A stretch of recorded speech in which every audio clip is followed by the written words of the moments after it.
Good morning mga dre, palabas pa lang tayo ng bahay. Bale, medyo maaga tayo umalis ngayon ng bahay. O, kaka-accept ko lang pala ng booking ngayon dito sa Philinvest yung, yung pick up natin. So, tara, alis na tayo mga dre. Di pa pala ako nagbubukas ng gate.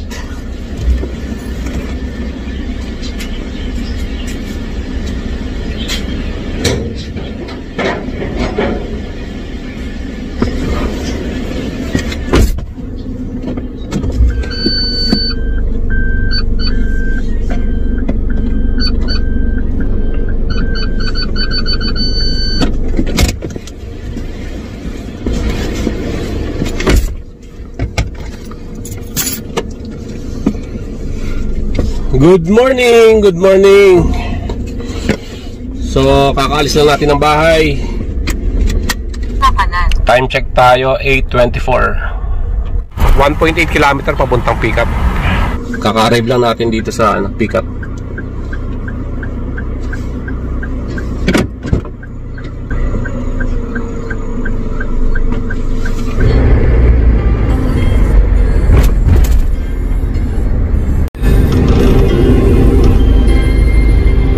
Nakarating lang natin dito sa BGC nagpahatid. Ito nga pala yung booking natin.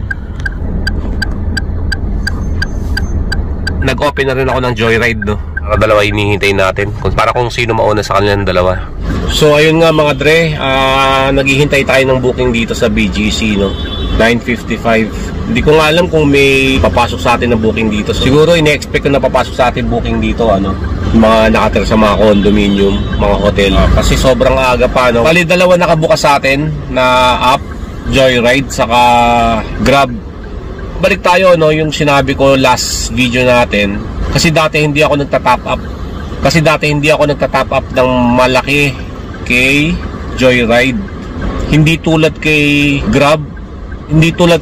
Kahit na simutin mo yung wallet ni Grab, maka-accept kayo ng booking, no? Dito kay Joyride, kapag hindi ka nag-top up ng medyo malaki, katulad ng mga 200 o 300 pesos, hindi tayo makakatanggap ng malalayong or matataas na booking. So sa mga newbie, no, na katulad natin sa Joyride, kasi hindi naman talaga tayo nag-Joyride talaga, Grab talaga tayo, no. Di ko alam na kailangan mag-top up na medyo mataas para makatanggap tayo ng booking kay Joyride. Ganun nga ginawa natin, no. Kasi dati nasanay tayo kay Grab, kahit hindi tayo mag-top up, nakaka-accept tayo ng booking kay Grab kahit hindi tayo simula nung nag-top up tayo na medyo mataas, ganun na ginagawa natin. Hindi na tayo nagsisimot ng pera sa wallet ni Joyride. Binabatuhan na tayo ng medyo matataas na booking. Yun lang sikreto ng mga newbie na tulad natin. Parang ako lang yata mga dre, no, na hindi nakakaalam ng ganun. Ngayon alam ko na. Yun, wala lang mga dre, sinare ko lang yung naging experience natin. So dalawang 700 yung binato sa atin, no. Nag-top up lang tayo ng 200, mga ganun. Kasi yung wallet, dun kinakaltas ni Joyride yung commission niya, na hindi pala dapat sinisimot yung pera sa wallet ni Joyride. Hindi tulad kay Grab, kahit nasimutin mo yung wallet, makakatanggap ka ng booking. Sigurista si Joyride, Kasi karamihan sa mga bookings na tatanggap natin kay Joyride, yung mga cash. Bihira tayo makakatanggap ng dumidiretso sa wallet natin. Isang beses lang yata tayo nakatanggap ng booking na ganun, dumiretso yung bayad sa wallet natin. Ayun nga, kita-kits tayo mamaya mga dre. Naghihintay pa tayo ng booking dito, no. Wala pa po pasok ng booking kay Grab sa kay Joyride sa ganito kaaga. Dito tayo sa tabi-tabi, alerto tayo kasi baka may paparating na enforcer. Bahala na kung tayo dito, kung aalis tayo dito, no. Kita-kits tayo sa pangalawang booking natin, kay Joyride man o kay Grab. Alright. Eto nga, may pumasok na booking kay Grab. So offline muna tayo kay Joyride kasi may pumasok na booking kay Grab. Ito yung booking natin, no. Ito yung drop off natin sa Makati. Nag-online na ako sa Joyride din para all goods, no. Sakto mga dre, may enforcer na. Naantok tayo, no. So kailangan agahan pa natin matulog para kagising natin. Hindi tayo yung parang inaantok pa. Ganyan tayo maghintay ng booking. Binubuksan ko lang muna yung bintana. Nakapatay yung makina, no? Para hindi tayo kumonsumo ng gas habang naghihintay ng booking. Kasi hindi natin alam kung ilang oras papasok yung booking na hinihintay natin. Tingnan, nakatanggap tayo ng booking bago dumating yung enforcer. Siyempre, dito pa rin tayo sa Makati. Okay, dito na tayo sa pick-up location. I-ready na natin to. Nadya na po yan. Apa. So, kakababa lang. May booking ulit. Yan yung bagong pick-up natin. Hindi na ako nagtanggal ng face mask natin. Dito lang naman yung natin eh. Siguro sa 100 meters lang yung bagong pick-up natin. Susunod! At sabi kayo naman... Maganda talaga pag maaga tayo nakakalabas ng bahay. Kasi pag nagsisimula tayo tanghali, umuwi na agad tayo mga alas 7, mga ganun. Hindi dapat, kailangan pag tanghali tayo lumalabas, mga alas 10. Hindi naman tayo pwede umuwi ng mga alas 10. Naghahatid sundo tayo sa bata, sa anak ko. Kaya maganda talaga mga dre, kapag maaga tayo nakakalabas ng bahay, nakakarami tayo ng booking. Tagal lang hinihintay nating sasakay. Nasa elevator pa eh. Kanina pa ako naka-online sa Joyride. Ino-offline ko yun kapag may papasok na booking sa Grab. Nag-online tayo, wala pa rin pumapasok sa Joyride. Puro Grab yung pumapasok. Morning. Good morning. Ganun lang mga dre, para makatanggap tayo ng mataas na booking kay Joyride. Pasukan tayo ng magandang booking. Huwag nyo sisimutin yung pera sa wallet sa Joyride. Katulad nito, wala pang pumapasok sa booking. Waiting pa rin tayo kay Joyride. Nakita nyo naman, naka-online tayo kay Joyride. Nag-top up tayo, 500, naging 752 tayo. Wala pa rin pumapasok sa booking. So, masama yata yung ginawa natin na nag-top up tayo ng 500. Gusto ni Joyride, 200 pesos lang yata yung itatop up sa kanya. Para pasukan ng mga gandang booking ng mga 700 plus. Update na lang ako mamaya mga dre ulit. Pag may booking na tayo kay Joyride saka kay Grab. 4 bookings kay Grab, 0 bookings kay Joyride. Nagkasabay ko lang i-open to kapag sinong nauna, ino-offline ko yung isa. Ganun lang para all goods. Naghihintay lang ako ng booking na may papasok dito sa building na to. Ayan, katulad nito, nauna si Grab pumasok yung booking. Mag-offline tayo kay Joyride. Sayang yung tinapap ko sa'yo, 500 pa naman yun. Yan yung booking natin kay Grab. Seatbelt. Medyo nag-iingat-ingat na rin ako dito kumakain sa gilid-gilid dito. Alerto tayo. Kapag napansin ng mga security dito sa BGC na nag-iisa lang kayo, kailangan lagyan mo na yan. So dito na tayo sa St. Moritz. Ito na yan. Sige. Hindi ba kami doon? Kapag alam nyo may mga unit, dapat nagme-message na agad kayo sa mga driver. Kasi nung araw, panahon pa ni Uber, sobrang tiyaga natin bumiyahe dati. Sobrang sipag natin kasi syempre bago pa lang si Uber dito sa Pilipinas, sobrang ganado tayo. Okay.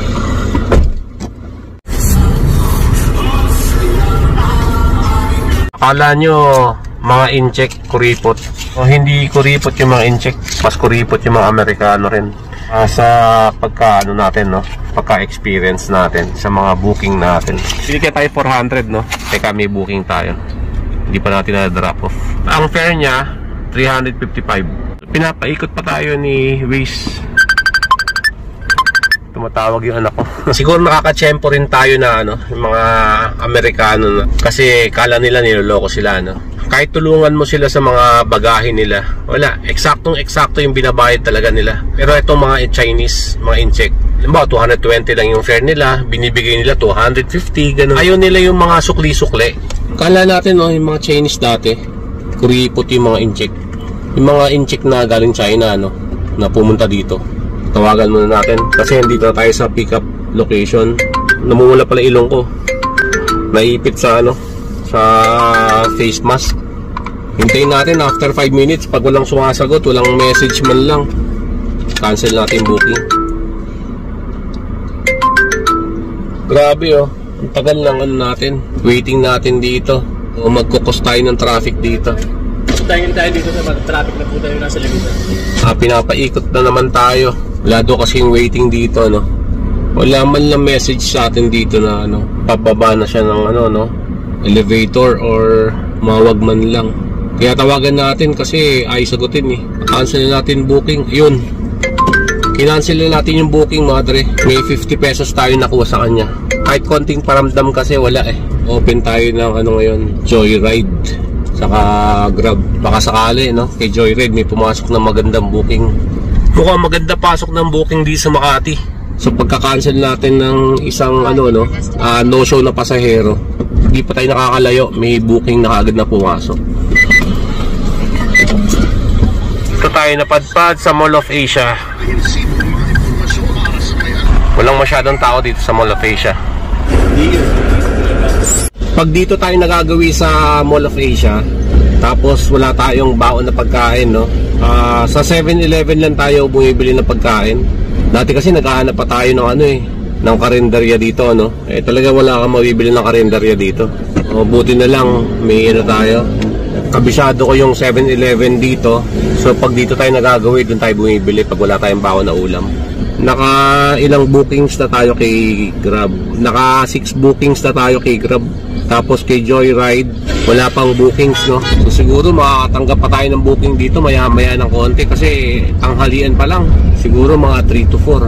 So tsambahan na lang. Matanggap tayong booking.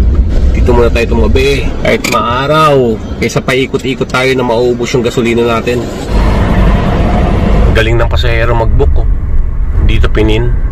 Kahit walang landmark, all goods. Kakarating lang natin dito.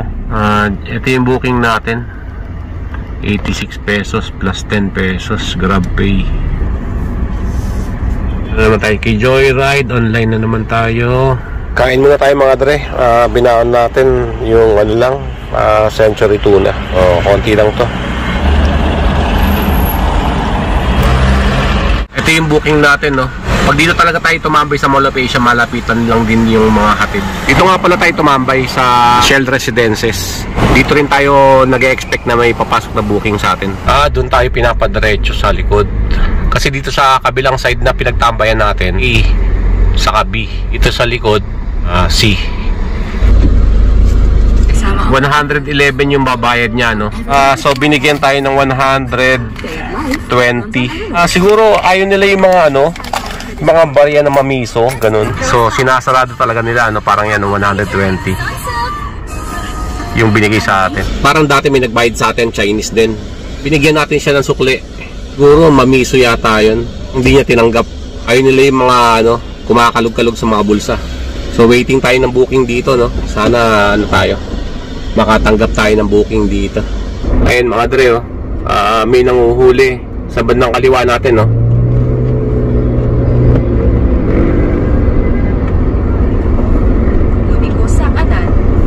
Alisan ng mga sasakyan dyan, no? Dyan tayo nakatambay kanina. Yan, no?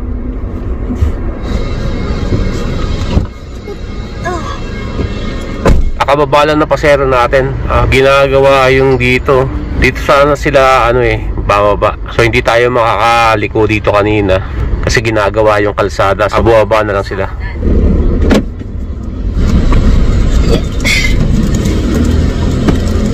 Kakababa lang din ng ano natin, pasahero natin. Circuit Makati natin na ano. So hindi na tayo nagtanggal ng face mask. Total may pick up tayo dito mismo. Waiting tayo. Okay, ito na pala sila. Hindi na ako makaakyat.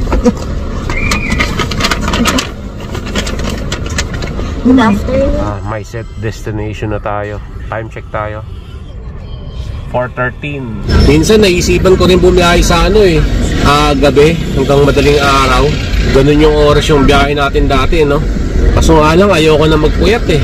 Lalo na pag may pasok yung bata, no? Minsan kapag ano naman, wala tayong biyahe, pahinga tayo sa bahay, hindi naman tayo rin nakakapagpahinga rin na ano, lumalabas din kami. Pinagdadrive ko si wifey, no? Pag walang pasok yung anak ko, no, ginagawa ko na lang umaga umaalis ng bahay mga alas 8 Tapos uuwi mga 7, 8. Isang oras kalahati tayo nagpapahinga, no? Tapos maliligo pa tayo. Ganun, tapos diretso tulog na. Kaya hindi tayo pwede magpagabi. Noong araw kasi, hindi ko na nakasanayan maligo pagkarating natin sa bahay. Wala pang pandemic nun. Nag-alcohol na lang tayo, no?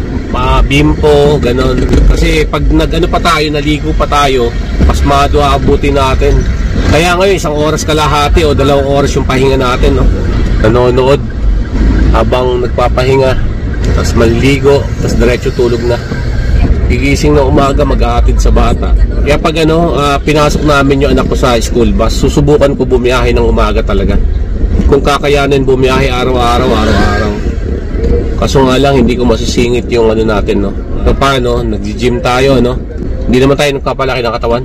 Ano lang yan, papapawis lang. Imbis na basketball, ano na lang tayo, gym na lang.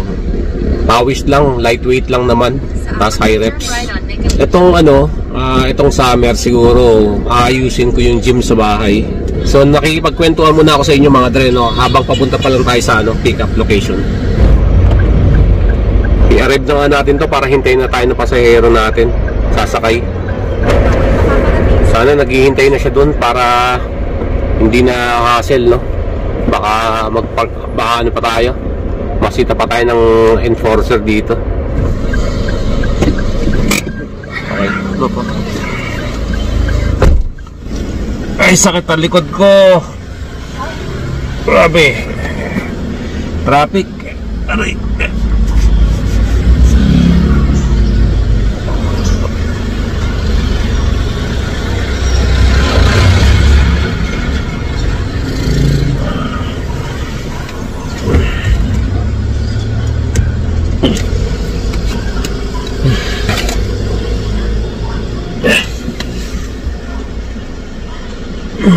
Waiting na lang tayo ng booking dito.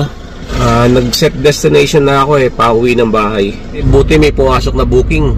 Siguro papuntang Marikina to. Kasi doon tayo nag-set destination. Posibleng kumita kayo ng 4,000 plus from 8 AM hanggang 10 PM. 4,000 plus. Na tayo, no? Pag na-pick up ko to, naka 2.8 na tayo. Red light camera.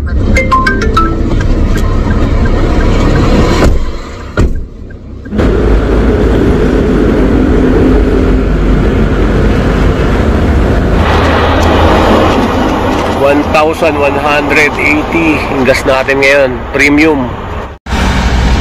Time check tayo, 7:15. Maraming salamat, madre. Kita-kits tayo sa susunod. Ingat kayo lahat. God bless. O nga pala, nakalimutan ko pakita sa inyo yung biyahe natin ngayon. Ito nga pala yung biyahe natin ngayong araw, no? 2,955.